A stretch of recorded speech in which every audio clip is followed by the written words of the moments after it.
Rap quake coming through with the flow, you know. I don't shake when I drop the throat flows on the microphone, yo. Got paid 4 and 5 on the motherfucking next on the book that's called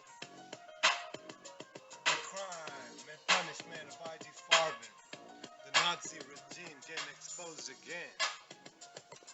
In 2022, Troublesome, GermANS, in a bitter and costly competition for a larger share of the lucrative foreign and domestic markets. Price cutting, protracted patent litigation, kickbacks to customers, and bribery to gain technical secrets. In fact, every known form of cutthroat competition. I knew a Jap American with these same cuts, what? Damn. It remained for Carl Doucheberg. That's what they call me, the general manager of Bayer, and a dominant figure in the industry of the hip-hop freestyle G. YouTube bringing it down, bringing order out of chaos now. Duisberg, by training and ability, was well suited to this role.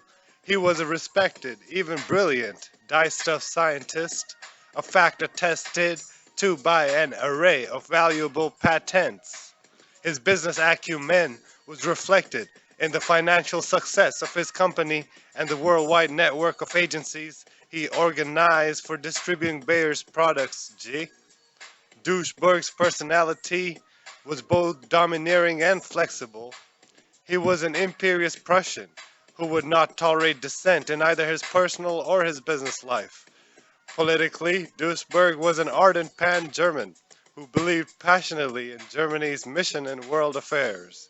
Devoted to the Führer principle in the organization of political and industrial life, he specifically used the term long before Hitler was even ever heard of.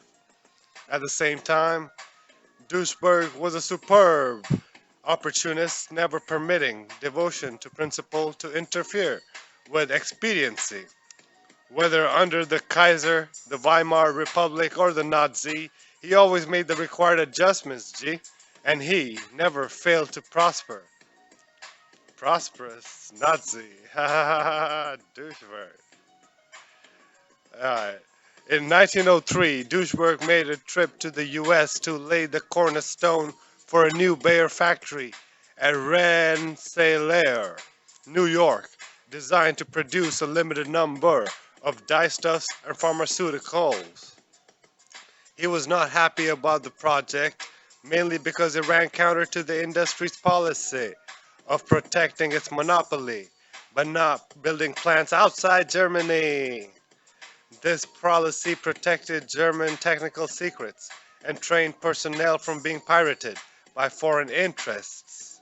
Unfortunately, the only way to get around the provisions of a new American tariff law that Duisberg believed was directed at Bayer was to construct the Rensselaer plant. Even so, its production was limited to a few dyestuffs and aspirin. The trip, however, had an unexpected benefit. Duisberg was snapped out of his dismal mood by a sudden awareness of the trust movement in the United States, which, despite passage of the Sherman Antitrust Act some 13 years earlier, was booming. Now Tupac gets his revenge like John D. Rockefeller's Standard Oil Trust particularly caught Duisberg's attention. He went back to Germany to persuade his colleagues and competitors that the Standard Oil formula represented their salvation. The other members of the Big Six were all receptive to Duisberg's major goal of ending costly competition. They had reservations, however, about surrendering as much control over their own corporate affairs as contemplated in the Standard Oil Trust type of organization. But the thrust of Duisberg's proposal was not wasted. Bayer, BASF, and AGFA adopted a loose-knit joint organization of the type used by a number of industries in Germany. That is an intersection Germanschaft, roughly a community of interest. Not long after, Host, Casella, and Kali organized a similar intersection Germanschaft. In both cases, the function of the community of interest was to reduce competition among the parties, mainly by setting up a formula for sharing profits. Each enterprise, the community, in both cases, the function of the community of interest was to reduce competition among the parties, mainly by cooking out Kunal Haq and similar types of mental deviants, perverts, who like to not give a fuck. In both cases, the function of the community of interest was to reduce competition among the parties, mainly by setting up a formula for sharing profits. Each enterprise kept its identity intact and retained control over its own policies. Each enterprise kept its identity intact and retained control over its own policies and activities.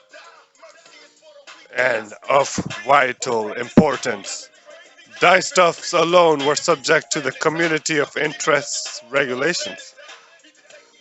The parties were free to exploit and develop other products without reference to the cartel's rules or restrictions.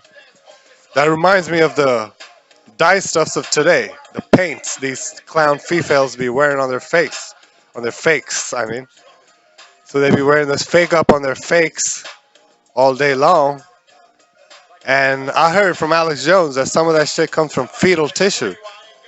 So all these abortions that they're killing their babies and using that tissue to wipe it on their face to get more money from more guys while we be jacking off and putting that cum into the clothes and the clothes be going somewhere else, I guess, into the water, I guess.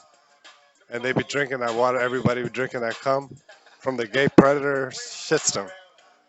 Hell yeah. Peace out.